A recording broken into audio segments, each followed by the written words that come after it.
Hello മച്ചന്മാരെ, അവിടെ എല്ലാവർക്കും ഒരു പുള്ളിയിലേക്ക് സ്വാഗതം. അപ്പോൾ ദേ നല്ല അടിപൊളി കുറച്ച് നെല്ലിക്ക, ഇത് മാത്രമല്ല കുറച്ച് കൂടുതലുണ്ട് കേട്ടോ. അപ്പോൾ നമ്മൾ നെല്ലിക്ക കൊണ്ടുവന്നൊരു അടിപൊളി ഐറ്റം ഉണ്ടാക്കാൻ പോവുകയാണ്. അതായത് എന്താ പറയുക, തേൻ നെല്ലിക്ക എന്നൊക്കെ പറയുന്നത് പോലെ, പക്ഷെ നമ്മളിത് തേനല്ല, ഇത് നമ്മൾ ശർക്കര വെച്ചിട്ടാണ് ഇന്ന് നമ്മൾ പരിപാടി സെറ്റ് ചെയ്യാൻ പോകുന്നത്. അപ്പോൾ അതെങ്ങനെയൊന്ന് കാണാം, നേരെ നമുക്ക് അങ്ങോട്ട് പോകാം. അപ്പോൾ ഇത് നമ്മുടെ ആദ്യത്തെ പരിപാടി, നമുക്ക് നെല്ലിക്ക നന്നായിട്ടൊന്ന് കഴുകിയെടുക്കണം കേട്ടോ. നല്ലതുപോലെ കഴുകി ഒന്ന് സെറ്റാക്കി എടുക്കുക, ഇതാണ് നമ്മളെ ഫസ്റ്റ് പരിപാടി. അപ്പോൾ ഞാനെന്തായാലും നല്ലതുപോലെ തന്നെ കഴുകിയെടുത്തു. അതിന് ശേഷം ഒരു ഇഡ്ഡലി പാത്രം എടുത്തു കേട്ടോ. ഇഡ്ഡലി പാത്രത്തിനകത്ത് കുറച്ച് വെള്ളം എടുത്തിട്ട് അതിൻ്റെ നമ്മൾ ഇഡ്ഡലി ഉണ്ടാക്കുന്ന ആ തട്ടിനെ ഒന്ന് കമഴ്ത്തി സെറ്റ് ചെയ്ത് വെച്ചിട്ടുണ്ട് കേട്ടോ. നമ്മൾ നെല്ലിക്ക ആവിയിൽ വെച്ചാണ് ഒന്ന് വേവിച്ചെടുക്കുന്നത്. അപ്പോൾ അതിനുള്ള പരിപാടിയൊക്കെ തുടങ്ങി കഴിഞ്ഞു കേട്ടോ. അപ്പോൾ നല്ലപോലെ പാത്രത്തിലൊക്കെ സെറ്റാക്കി വെച്ചിട്ടുണ്ട്. ഇനി അടുപ്പൊക്കെ ഒന്ന് സെറ്റാക്കി അടുപ്പത്തൊക്കെ വെച്ചു കേട്ടോ. അപ്പോൾ ഞങ്ങളിവിടെ ഉപയോഗിക്കുന്ന ഒരു ഇഡ്ഡലി പാത്രമാണ്, അതായത് വിറകടുപ്പിലൊക്കെ ഉപയോഗിക്കുന്നതാണ് കേട്ടോ. അപ്പോൾ പെട്ടെന്ന് തട്ടിക്കൂട്ടാൻ വേണ്ടിയിട്ടാണ് ഈ ഒരു പരിപാടി ചെയ്തത് കേട്ടോ. അപ്പോൾ നമ്മൾ ഒരു ചീനച്ചട്ടി സെറ്റ് ചെയ്തു. അതിനകത്ത് കുറച്ച് ശർക്കര കേട്ടോ. ഞാനിവിടെ നേരത്തെ കുറച്ച് നമ്മൾ ശർക്കര എന്താ പറയുക അലിയിച്ച് വെച്ചത് ഉണ്ടായിരുന്നു കേട്ടോ. അതുകൊണ്ടാണ് ഞാൻ കുറച്ച് മാത്രം ശർക്കര ഇട്ട് കുറച്ച് വെള്ളം കൂടെ ഒഴിച്ച് കാണിച്ചത്. ബാക്കി നമ്മൾ അലിയിച്ച് വെച്ചിരുന്ന ശർക്കരയൊക്കെ ചേർത്തു നല്ലതുപോലെ ഒന്ന് സെറ്റാക്കി എടുത്തു കേട്ടോ. ആ കുഞ്ഞു കട്ടകളൊക്കെ ഒന്ന് നല്ലതുപോലെ ഒന്ന് അലിഞ്ഞതിന് ശേഷം നമുക്കിനി ഇതിനൊന്ന് നന്നായിട്ടൊന്ന് അരിച്ചെടുക്കണം കേട്ടോ. ഒരുപക്ഷെ ഇതിനകത്തൊക്കെ ചെറിയ ചെറിയ മണൽത്തരിയോ അങ്ങനെയൊക്കെയുള്ള ഒരുപാട് ഐറ്റംസ് ചിലപ്പോൾ കാണാൻ ചാൻസ് ഉണ്ട്. അതുകൊണ്ട് എന്തായാലും നല്ലതുപോലെ ഒന്ന് അരിച്ച് ഞാനൊരു പാത്രത്തിലേക്ക് നമ്മൾ മാറ്റുകയാണ് കേട്ടോ. അപ്പോൾ ഇനി നമ്മൾ അടുത്ത പരിപാടി നമ്മൾ ആവിയിൽ വേവിക്കാൻ വെച്ചിരുന്ന നമ്മുടെ നെല്ലിക്കയാണ് കേട്ടോ. അപ്പോൾ നമ്മുടെ നെല്ലിക്കയെല്ലാം നല്ലപോലെ വെന്തിട്ടുണ്ട്. ഞാൻ ആ ഫോർക്ക് കൊണ്ട് ഇങ്ങനെ കുത്തുന്ന സമയത്ത് നല്ലതുപോലെ സെറ്റായിട്ടുണ്ട്. അപ്പോൾ എന്തായാലും നമുക്ക് ഇതേപോലെ ഓരോ നെല്ലിക്ക എടുക്കുക. നെല്ലിക്ക എടുത്തിട്ട് ഇതേപോലെ ഫോർക്കോ എന്തെങ്കിലും വെച്ച് ഇതേപോലെ കുഞ്ഞു അടുത്തടുത്തായിട്ടൊക്കെ ഇതേപോലെ ഒന്ന് കുത്തി കൊടുക്കണം കേട്ടോ. ഇതേപോലെ ഒന്ന് നമ്മൾ അതെന്തിനാണെന്ന് വെച്ച് കഴിഞ്ഞാൽ നമ്മുടെ ആ ഒരു ശർക്കര പാനി അത് ആ ഒരു മധുരമെല്ലാം അകത്തൊക്കെ സെറ്റാക്കി കിട്ടാൻ വേണ്ടിയിട്ടാണ്. നമ്മളങ്ങനെ ഫോർക്ക് വെച്ച് ഇങ്ങനെ കുത്തിയതിന് ശേഷം ഒരു തുണി കൊണ്ട് നല്ല ഉണക്ക തുണി കൊണ്ട് അതിൻ്റെ പുറമേയുള്ള ഈർപ്പം കംപ്ലീറ്റ് ആയിട്ടൊന്ന് മാറ്റണം കേട്ടോ. അപ്പോൾ ഞാനിതേപോലെ അടുത്ത ഉറം കൂടെയൊക്കെ സെറ്റ് ചെയ്ത് കാണിച്ചു. പെട്ടെന്ന് തന്നെ നമ്മളത് പരിപാടിയല്ല ഇതാന്ന് പറയുമ്പോൾ ഒതുക്കി കേട്ടോ. നല്ലതുപോലെ സെറ്റാക്കിയിട്ട് നല്ലതുപോലെ തുണിയൊക്കെ വെച്ച് ആ ഒരു ഈർപ്പോ തുണിയോ എന്തെങ്കിലും വെച്ച് നല്ലതുപോലെ ഈർപ്പോ എല്ലാം തുടച്ച് മാറ്റി സെറ്റ് ചെയ്തിട്ടോ. അപ്പോൾ നമുക്ക് വീണ്ടും ഇനി നമുക്ക് അടുപ്പത്ത് നമുക്ക് ചീനിച്ചട്ടി ഒന്ന് സെറ്റ് ചെയ്യണം കേട്ടോ. അപ്പോൾ ചീനിച്ചട്ടി ഒന്ന് സെറ്റ് ചെയ്തതിന് ശേഷം ബാക്കി പരിപാടിയുണ്ട്. അപ്പോൾ നമ്മൾ നെല്ലിക്ക കുട്ടന്മാരെല്ലാം പക്ക ക്ലിയറായി, നമ്മുടെ ചട്ടിയും ചൂടായി.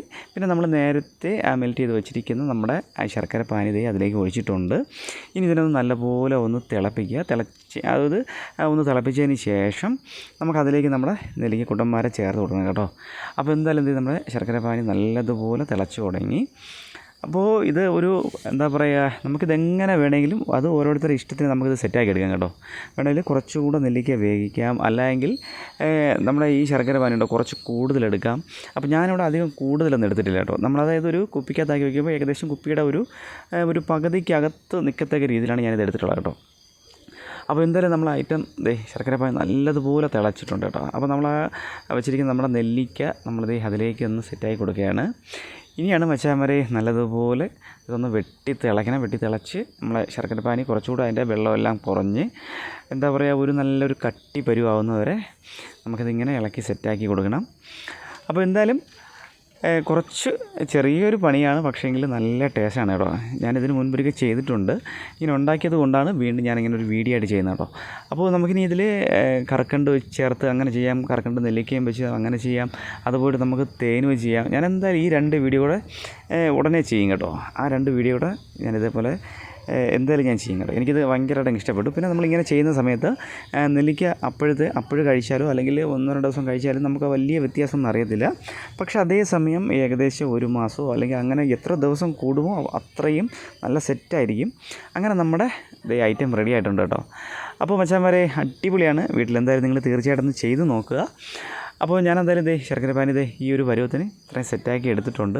ഇനി വേണമെങ്കിൽ കുറച്ചുകൂടെ കട്ടിയാക്കി എടുക്കാം. ഒരുപക്ഷെ ഇനിയും കട്ടിയായി വരുമ്പോഴത്തേക്കും നമ്മുടെ ശർക്കര പാനി എന്താ പറയുക നല്ല വല്ലാത്തൊരു പരുവായിപ്പോവും, ചിലപ്പം കല്ല് പോലെ ആയിപ്പോവും. അപ്പോൾ ഞാനെന്തായാലും ഈ ഒരു പരുവത്തിന് സെറ്റാക്കി എടുത്തിട്ടുണ്ട്.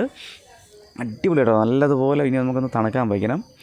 അപ്പോൾ എന്താ പറയുക, ഇനി ഇങ്ങനെ അധിക സമയം എനിക്ക് വെച്ചുകൊണ്ടിരിക്കാൻ പറ്റത്തില്ല, കാര്യം നല്ലൊരു മണമാണ് കേട്ടോ ഇത് ചെയ്യുന്നത്.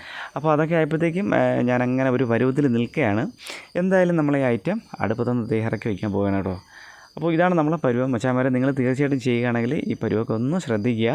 ഇത് കൂടാനും പാടില്ല, കുറയാനും പാടില്ല, അങ്ങനത്തെ ഒരു പരുവമാണ്. അപ്പോൾ എന്തായാലും ഞാൻ ചുമ്മാ നിങ്ങളൊന്ന് കൊതിപ്പിക്കാൻ വേണ്ടിയിട്ടാണ് കേട്ടോ അതിൻ്റെ പുറമെ ഇങ്ങനത്തെ ആ ശർക്കര പാനിയൊക്കെ ഇങ്ങനെ കോരി ഒഴിച്ച് കാണിക്കുന്നത്.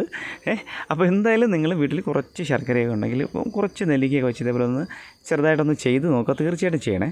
അപ്പോൾ എന്തായാലും ഇത് അടുപ്പത്തു നിന്നൊക്കെ മാറ്റി വെച്ചു, ഒന്ന് തണുക്കാൻ വേണ്ടി വെച്ചോട്ടോ. പക്ഷേ എങ്കിലും തണുത്തില്ല, എങ്കിലും ഞാൻ ഒരെണ്ണം അതിൽ നിന്ന് എടുത്ത് കേട്ടോ. അങ്ങനെ വെച്ചാൽ പറയാം നമ്മുടെ ശർക്കര നെല്ലിക്ക റെഡി ആയിട്ടുണ്ട്. അപ്പോൾ നല്ല ചൂടാണ്, പക്ഷേ എങ്കിലും ഞാൻ ഒരെണ്ണം എടുത്ത് നല്ലപോലെ വെന്ത് എന്താ പറയുക, അത് നന്നായിട്ട് ഓരോ അല്ലിയായിട്ട് ഇങ്ങനെ ഇളകി റെഡി ആയിട്ടിരിപ്പുണ്ട് കേട്ടോ. അപ്പോൾ ഞാനത് കഴിക്കാം.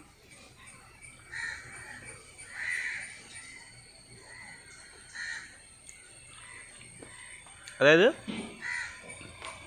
ഇപ്പം നമ്മുടെ നെല്ലിക്കയുടെ കറക്റ്റ് ടേസ്റ്റ് ഉണ്ട് കേട്ടോ. അത് ചെറിയൊരു ചെറിയ കടുപ്പമുണ്ട്, പക്ഷേ അത് കുഴപ്പമില്ല കേട്ടോ. ഇത് ഏകദേശം കുറച്ച് ദിവസം നമുക്ക് നല്ലൊരു കുപ്പിയിലാക്കി സൂക്ഷിക്കാം. അതിന് ശേഷം നമുക്ക് എടുക്കുമ്പോഴാണ് കറക്റ്റായിട്ടുള്ള ഒരു ടേസ്റ്റ് കറക്റ്റായിട്ട് കിട്ടത്തുള്ളൂ. അപ്പോൾ എന്തായാലും വീഡിയോ ഇത്രയേ ഉള്ളൂ. ഇഷ്ടപ്പെട്ട സപ്പോർട്ട് ചെയ്യുക. അടുത്ത നല്ല അടിപൊളി വീഡിയോ ഇട്ട് കാണാം. അതുവരെ ബൈ.